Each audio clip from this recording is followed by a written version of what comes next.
Hey listeners, if you haven't already, join the family by subscribing so you never miss another one of these stories. Let's get to 1,000 subs together. Now relax and enjoy.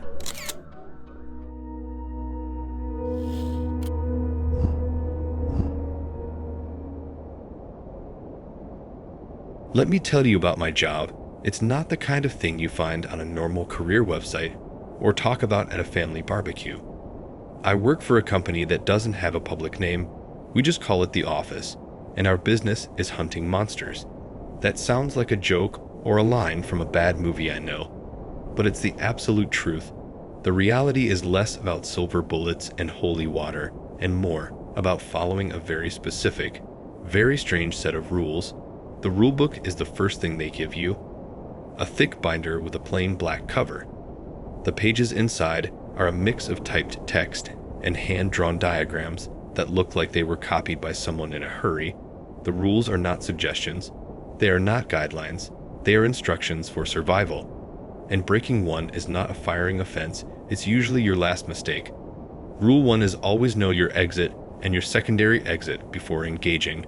Rule 2 is if a target mimics the voice of someone you know, you do not respond. You signal your partner and fall back immediately. Rule 3 is never look at a reflection when dealing with a doppelganger class entity, not in water, not in glass, not in a polished surface. The rules go on for hundreds of pages. Some are for specific creatures, some are for certain locations. All of them are written in this dry, clinical language that makes the unbelievable sound like a standard operating procedure. My first week was a blur of training videos that looked like they were filmed in the 80s and simulations in a mocked-up warehouse where they used actors and special effects to simulate breaches. It felt silly until it didn't. Until my trainer, a grim-faced woman named Maria, who had a scar that ran from her temple to her jaw, told me about her last partner. A guy named Ben, who thought Rule 7 was for cowards. Rule 7 is always wait a full 60 seconds after a target appears to be neutralized. Ben didn't wait. He approached a Groot slang that was playing dead. Maria said she didn't even have time to shout a warning. One moment, Ben was there, the next he was just gone. Pulled into a hole in the floor that hadn't been there a second before. She said the worst part was the sound, not a scream, but a wet, crunching silence. After that, the rules didn't seem so silly anymore. I learned them like my life depended on it, because it did. The pay is good. Great, actually, enough to make the constant risk almost worth it. And the benefits are a dark joke among the field agents.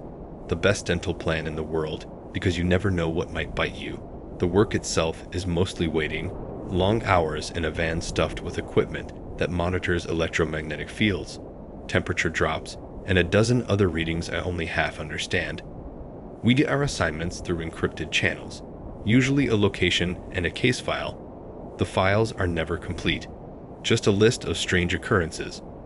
Missing persons reports that got buried, weird animal attacks, the kind of stuff that sounds like nonsense until you see it up close.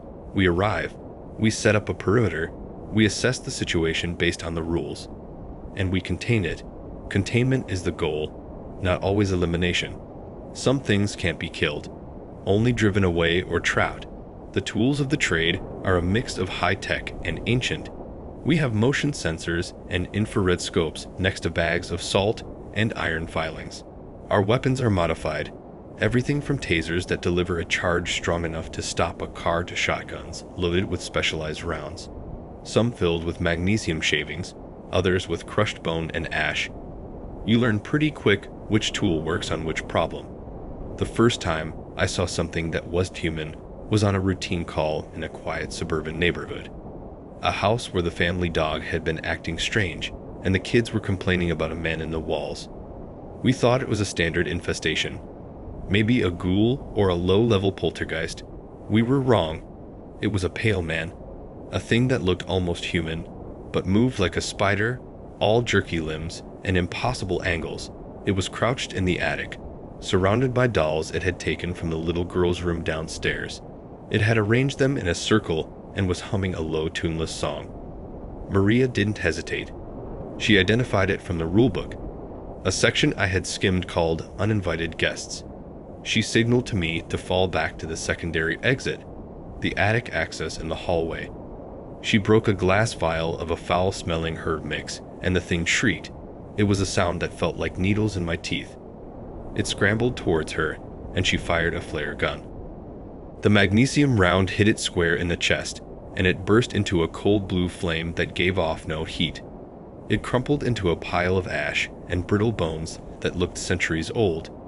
We contained the ashes in a lead-lined box and spent the next 3 hours purifying the attic with salt and frequency generators. The family never knew what it was. They were told it was a raccoon with a rare strain of rabies, and that we were from the county health department. They believed it because they wanted to. People will believe almost anything to avoid the truth.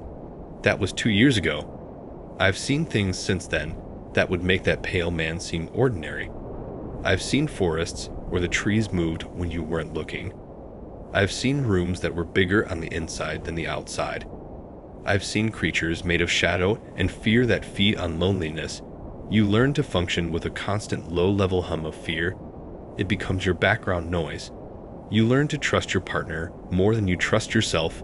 Maria and I developed a rhythm, a silent language of hand signals and looks that meant more than words ever could. We watched each other's backs, we followed the rules, and we stayed alive. That changed last month. We got a new assignment, a small town in the Pacific Northwest, where hikers had been going missing on a particular trail. The local authorities blamed animal attacks or people getting lost, but the pattern was all wrong. The disappearances happened in clear weather on a well-marked trail, and always near a specific landmark, an old stone bridge over a creek. Our orders were to investigate and contain any hostile entities. We set up camp a mile from the bridge. The forest was too quiet, the kind of quiet that feels heavy and intentional. The birds didn't sing. The insects didn't chirp. That heavy, unnatural quiet was the first real sign we were in the right place. A forest is never truly silent. There are always the small sounds of life. The scuttling of a beetle under a log, the distant call of a bird, the whisper of the wind through the pine needles.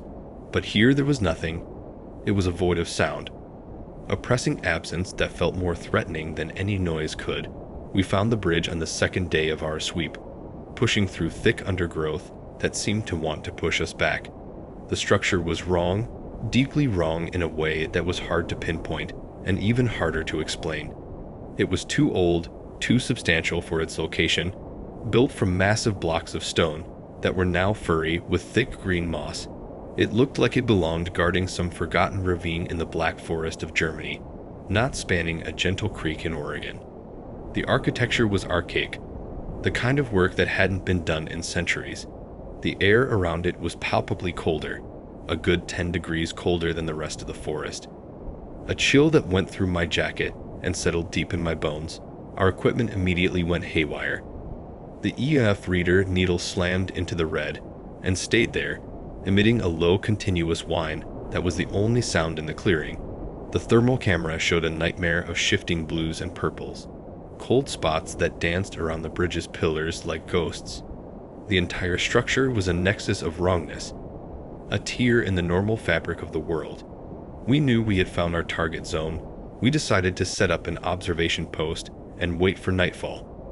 Most of these entities are crepuscular or nocturnal, more active and more visible in the dark. We didn't have to wait that long, as the sun began its descent, painting the sky in shades of orange and purple that seemed too cheerful for this place. The temperature dropped even further, our breath plumed in the air in front of us. And that's when we heard it, a new sound that violated the profound silence. It was a dry, rustling scrape, like someone dragging a heavy burlap sack stuffed with sticks through a bed of dry autumn leaves. It came from the other side of the bridge, from the deep shadows that were already gathering under the trees there. Maria, my partner, didn't hesitate, her training taking over. She signaled to me with a series of sharp, precise hand motions.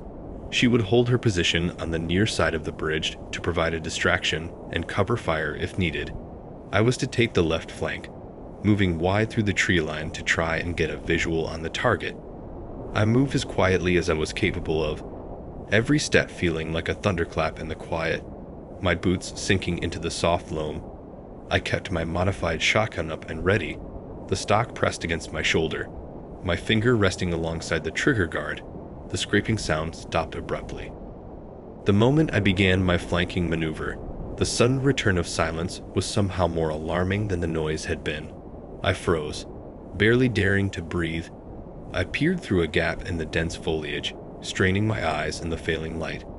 And then I saw it.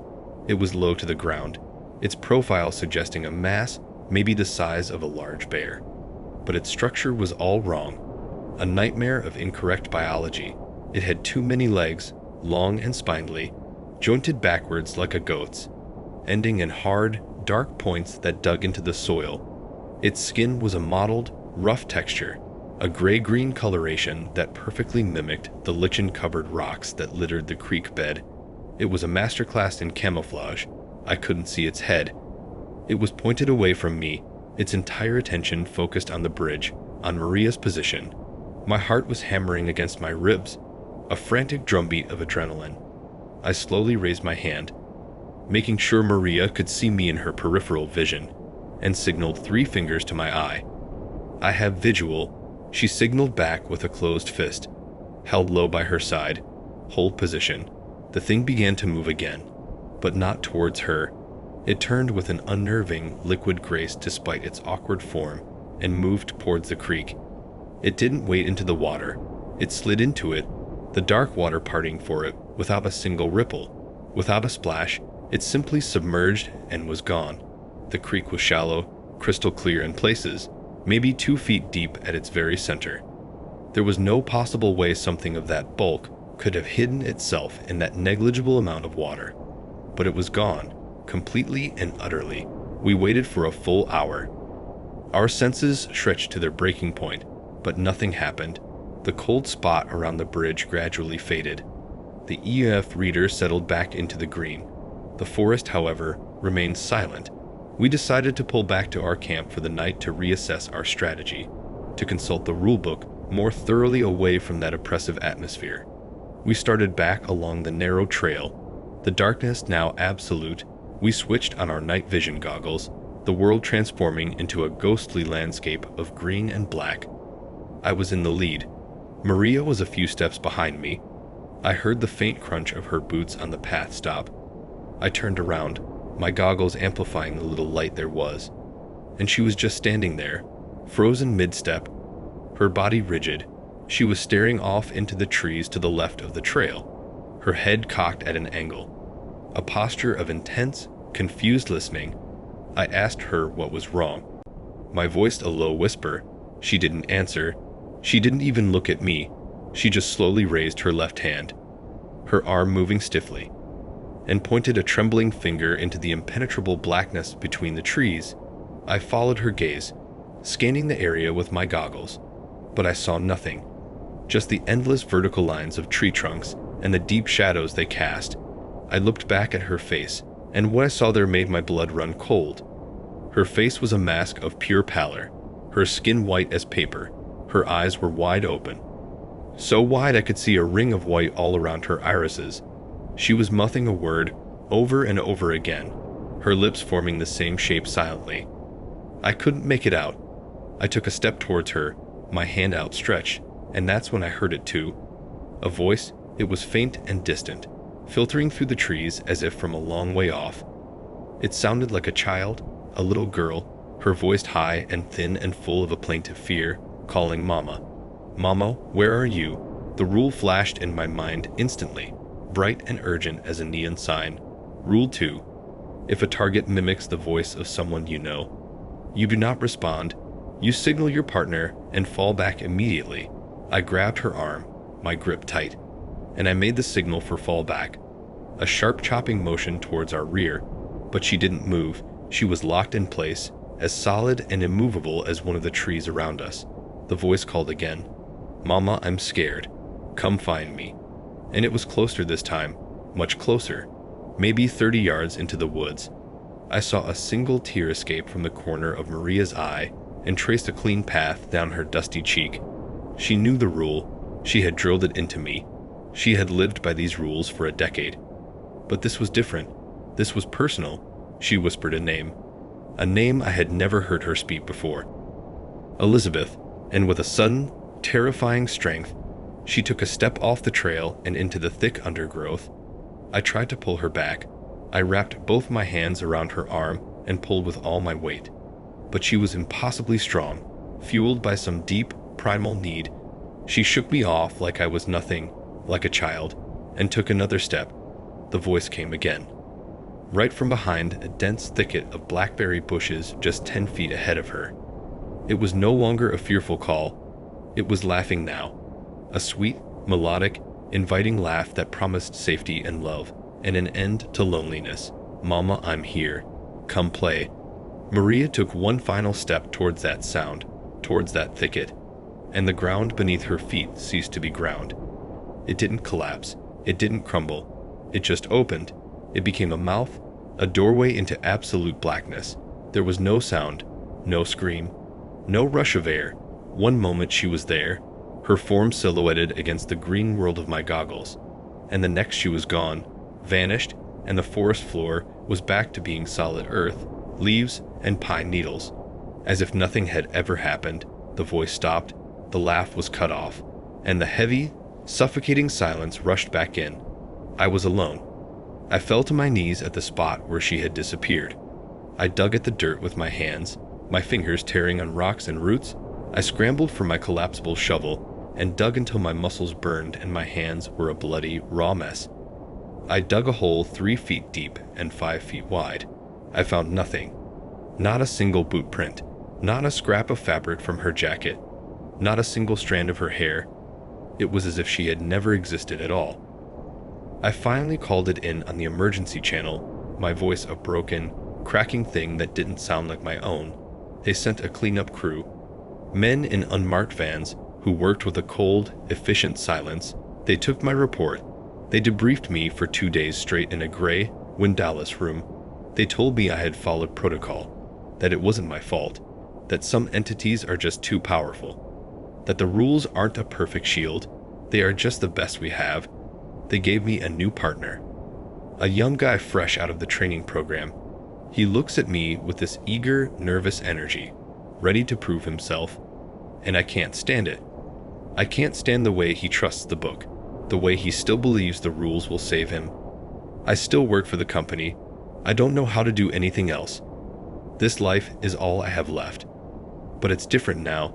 The low hum of fear that was my constant companion has been replaced by a constant, silent scream in the back of my skull. I read the rulebook every night, obsessing over every word, every footnote, every faded handwritten correction in the margin, looking for the clue I missed, the rule we didn't know, the exception to the exception that could have saved her. The thing that took Maria is still out there, in some patch of deep woods, near some old stone bridge, and I know it remembers me. I know it remembers the taste of her. And sometimes on the quietest nights, when the world is asleep, I think I can hear it, not a child's voice anymore, not calling for its mother, but a new sound, a perfect, horrible mimicry of Maria's voice, calm and steady like she used to be, calling my name from just outside my door, from the darkness at the edge of the trees. And the worst part, the truly unbearable part, is that a deep, broken part of me wants to answer.